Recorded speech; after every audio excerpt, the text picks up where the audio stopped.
Friends, God never intended us to walk this journey of faith by ourselves. From the very beginning He placed us in family, in community, so that we could grow together, be encouraged, and experience His love in real ways. That's why small groups are not just a side program in DTS.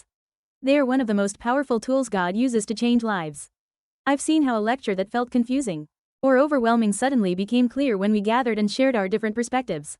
Each person heard something unique from God, and when those pieces came together, it was like a feast of truth. The word multiplied, and faith deepened. But we all know small groups aren't always easy. Some talk too much, others don't talk at all. Some bring deep wounds, others come full of passion. Yet this is exactly where the love of Christ shines. In small groups we learn to step back, to listen, to draw out the quiet ones, to give space for everyone. That's not just courtesy, that's the Spirit of Jesus teaching us to love like He loves. When we practice humility, when we hold back our ego to honor another voice, the group becomes a place where Christ Himself is revealed.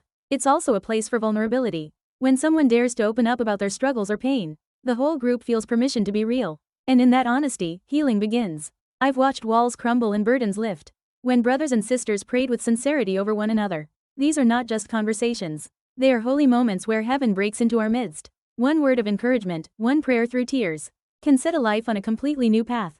But let me remind you, the depth of a small group depends on how you come. Your leaders will create the space, but you must bring the hunger, the questions, the openness.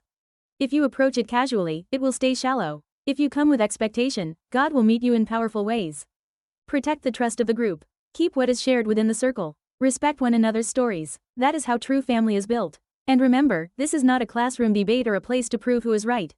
It's about encountering God personally, child to father. When you let go of titles and pride, the Spirit can breathe life into every word spoken. So treat these moments as sacred. Cherish them, because sometimes one sentence, one prayer, one hug in a small group can rescue a heart, awaken a calling, or ignite faith that will ripple into nations. You may not realize it, but your honesty and your presence could be the very thing God uses to heal someone else.